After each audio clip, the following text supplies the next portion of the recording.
Bienvenidos a esta presentación sobre las medidas epidemiológicas. En este caso vamos a hablar de las medidas de frecuencia.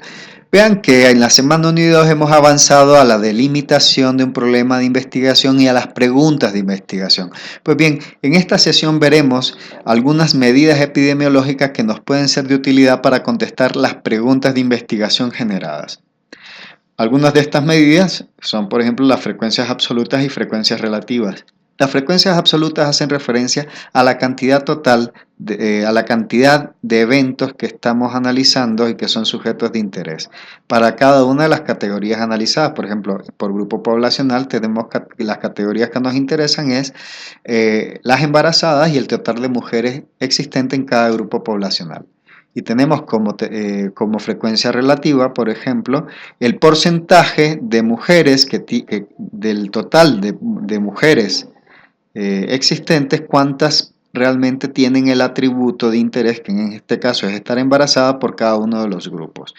Pues bien, veamos que la información que nos generan no necesariamente nos habla de lo mismo, sino que son información complementarias para diferentes estrategias de análisis. Por ejemplo, si quisiéramos analizar en qué grupo poblacional existe una mayor demanda de bienes y servicios asociados al embarazo, veamos que sería más útil utilizar las frecuencias absolutas. ¿Por qué? Porque en el grupo 1 tenemos 10 embarazadas solicitando bienes y servicios, y mientras que en los grupos 2 y 3 solamente tenemos 5 en cada uno. Por tanto, la demanda de bienes y servicios será mucho mayor en el grupo 1. Eso no es posible identificarlo si solamente tenemos el referente de las frecuencias relativas, donde falsamente nos tendríamos que equivocar o estaríamos propensos a equivocarnos asignando, digamos, mayor cantidad de bienes y servicios al grupo 3, tomando en cuenta, por ejemplo, las cifras relativas, en este caso, en proporción de mujeres embarazadas, lo cual nos obligaría o nos generaría, digamos, la posibilidad de incurrir errores. Pero si bien, si la pregunta que nos interesa es identificar en qué grupo existe un mayor riesgo o probabilidad de embarazo, pues hombre, ahí sí nos sirven mejor las frecuencias relativas, que en este caso los porcentajes podrían ser una medida equivalente, por ejemplo, al análisis de riesgo, y donde tendríamos, por ejemplo, que en el grupo 3 el riesgo de embarazo prácticamente es del 100%. ¿No? Entonces vean que la información es diferente, pero complementaria en muchos niveles de análisis. Bueno, dentro de las cifras relativas más frecuentes, que más frecuentemente utilizamos, tenemos las de razón, de proporción y tasa.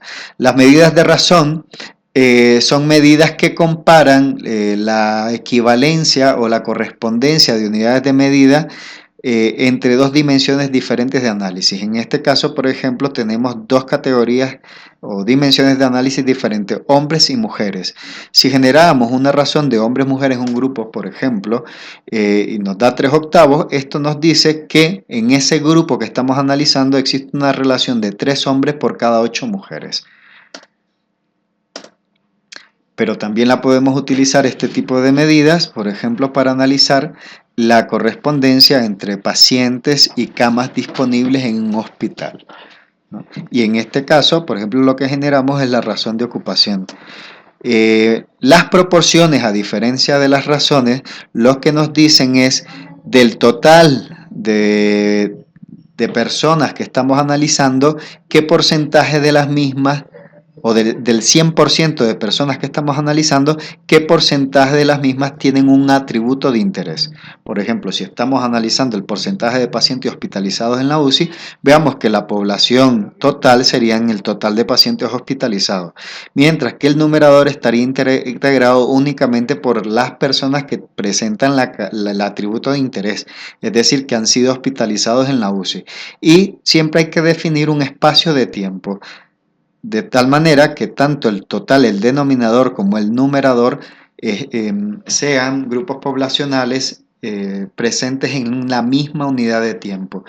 Y habitualmente, para que estas medidas sean inteligibles, pues las multiplicamos por una constante. 100 si queremos generar porcentaje, 1000 o 10.000 si queremos utilizar otro tipo de medidas de equivalencia. Bueno, lo que nos permiten los porcentajes es analizar del 100% de la población identificada, qué porcentaje presentan los diferentes atributos de interés. Pero bueno, hay tipos de porcentajes muy específicos y que tienen también un valor agregado en el ámbito de la investigación y que hay que ver cómo se generan teniendo en cuenta la dinámica de salud y enfermedad.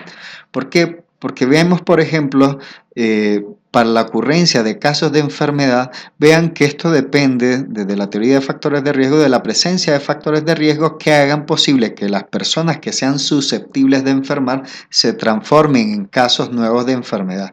Estos con el transcurso del tiempo pues se van acumulando con los casos previos y nos genera, digamos, la carga de morbilidad total en la población. Ahora, esta población y producto de las estrategias sociosanitarias existentes, pues salen de este bolsón poblacional a través de dos vías, o curan o mueren. Si además, si las intervenciones sociosanitarias nos procuran incrementar, digamos, el tiempo de sobrevida de los pacientes, pues lo tendremos habitualmente es un incremento de casos flotantes o existentes de enfermedad.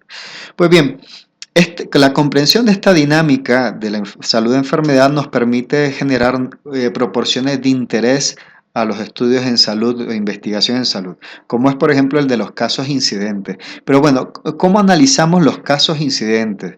Pues bien, para generar, por ejemplo, proporción de casos incidentes o generar incidencias, veamos que lo que nos interesa es cantidad de casos nuevos que ocurren en un periodo de tiempo y debido a determinados factores de riesgo, pero como numerador, tendríamos los casos nuevos existentes y de denominador tendríamos que identificar al total de población susceptible de transformarse en casos nuevos, pero que no se ha convertido aún en enfermos o no han presentado aún el problema o el daño de interés.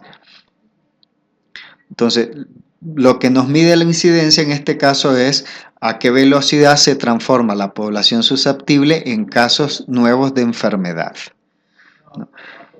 Otra medida epidemiológica interesante son las prevalencias. ¿Cómo generamos las prevalencias? Bueno, las prevalencias, no serían casos prevalentes o todos los casos existentes. Que tenía este error abajo.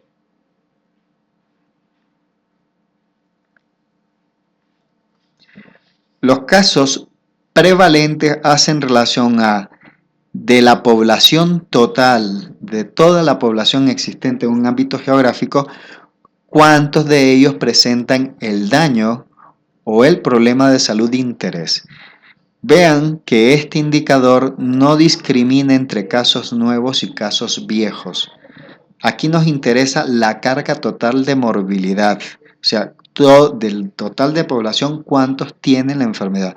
Por tanto, el numerador estará integrado tanto por los casos incidentes como por los casos viejos. Entonces, el numerador en las prevalencias incluye tanto los casos nuevos como los casos previos. Y esas serían las diferencias entre incidencia y prevalencia y la forma de generar esos indicadores.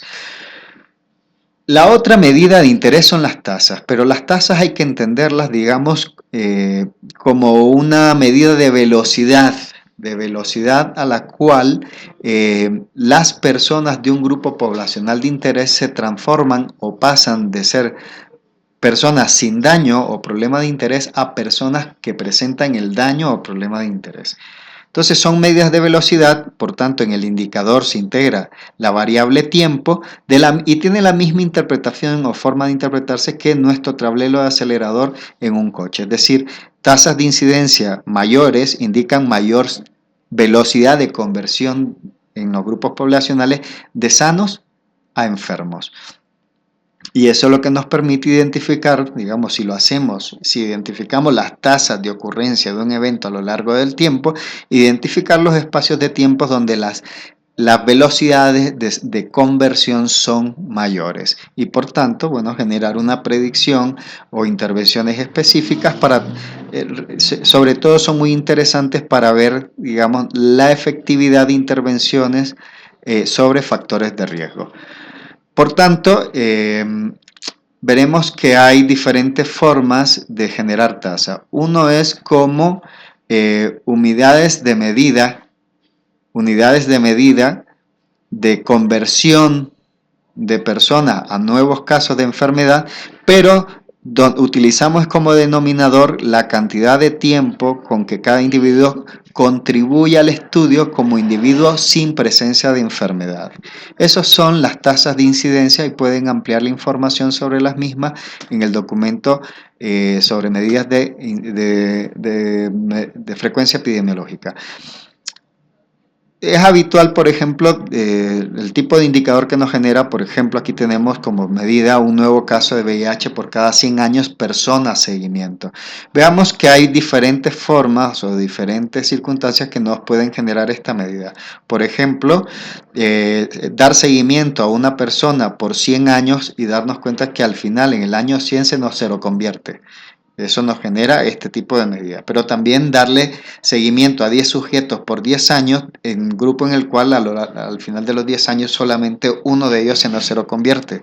O también dar seguimiento a 100 personas por un año, al final del periodo, al final de dicho periodo solamente se nos seroconvierte una persona. La otra medida de frecuencia que podemos generar es la de incidencia acumulada, pero en ella vean que nuevamente medimos como numerador el número de eventos nuevos en un periodo de tiempo, pero en el denominador lo que tenemos es el total de población o de individuos que al inicio del estudio estamos identificando como libres del evento o libres de la enfermedad de interés. En este caso, el denominador está conformado por todos los individuos que al inicio del estudio no presentan la enfermedad. Pues bien, ¿qué tipo de preguntas de investigación son susceptibles de contestar a través de medidas de frecuencia? Pues bien, preguntas como describir la distribución y frecuencia de una enfermedad o de factores de riesgo, describir la evolución en el tiempo del problema o identificar grupos vulnerables o áreas de riesgo. Entonces, las dimensiones epidemiológicas que son factibles de utilizar para contestar este tipo de preguntas, pues son las dimensiones clásicas de tiempo, lugar y persona. Para tiempo, entonces, tendríamos que integrar al análisis la variable tiempo para ver la evolución cronológica. Para lugar, tendríamos que generar o utilizar dimensiones de variables, como por ejemplo espacios geográficos de interés. Y para las personas, sería interesante, posible analizar la distribución del problema o riesgo o determinantes en función de diferentes atributos de personas, como pueden ser sexo, edad, grupo poblacional, nivel socioeconómico, etc.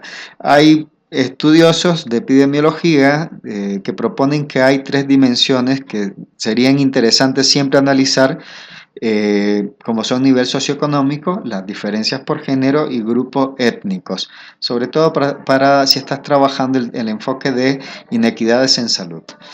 Pero son variables o dimensiones de análisis que habitualmente dan cuenta de distribuciones diferenciales entre carga de morbilidad y mortalidad entre grupos poblacionales. Por tanto, vean, los estudios descriptivos nos permiten analizar la distribución y frecuencia a través de estas medidas de frecuencia, como son frecuencias absolutas y relativas, y nos permiten generar estos estadísticos y estos análisis, como la distribución de carga de morbilidad o mortalidad por atributos de persona, como pueden ser edad, sexo, en función del tiempo o en función de ámbitos geográficos. Pues bien, hasta aquí lo de las medidas de frecuencia.